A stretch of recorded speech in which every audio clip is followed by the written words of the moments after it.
Hello everyone. So in this lecture we'll be seeing that when to use a blockchain, right? That's the big question.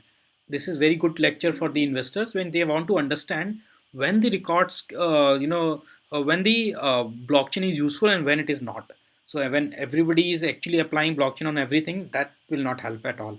So we'll see that when to use the blockchain and when to ignore. So when you want to store something in an immutable way, the blockchain is the answer.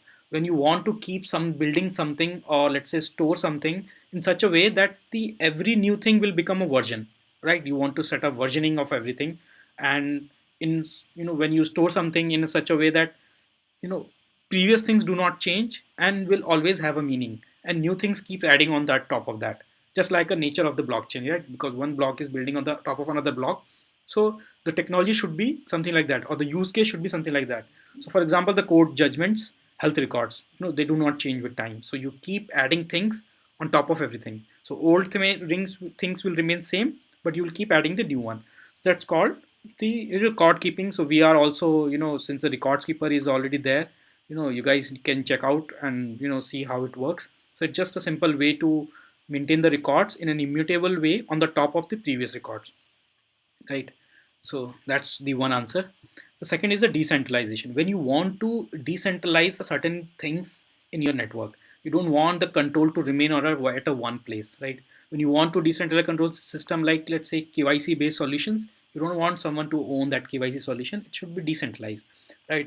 Or let's say the voting system, it should be decentralized, right? So that or let's say a financial system, an economy, an internet. So these are the kind of solutions which should be decentralized. No one should owns it, right? So these kind of solution makes more sense. So let's say if you want to create a financial transaction system on a public platform, so that anybody can make transaction, anybody can accept transaction, but without having a central authorized entity or a central trusted party. So that will make more sense for this kind of use cases. Next is the proof of ownership. When you want to show that on a particular day, on a particular person, this transaction has been executed, so means that person has the access of that information. That will make more sense for this kind of use case. So the proof of existences solutions, company solutions like blockai.com, not just block.ai. So blockai.com, if you try that, you'll see that it's very easy to create a copyright on the top of blockchain. So you can claim that I had access of this creative or a particular file, or let's say my artwork, on that particular date. So it means I owns it. So I claimed it first. If you can claim it, just show me the proof. So of course, right? So that proof of ownership is required when you talk about the legal battle and legal fight. Proof of ownership makes a lot of sense because you need to prove in the code that you had access to that document.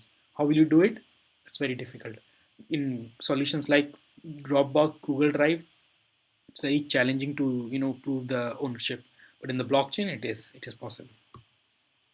So that's all. So these use cases are tremendous. There are multiple things that people have created: a insurance system, virtual insurance system, and money transfer system, a virtual payment wallet, and all. So these are the things that people have created on top of the blockchain. We created this records keeper, a record keeping solution for anyone.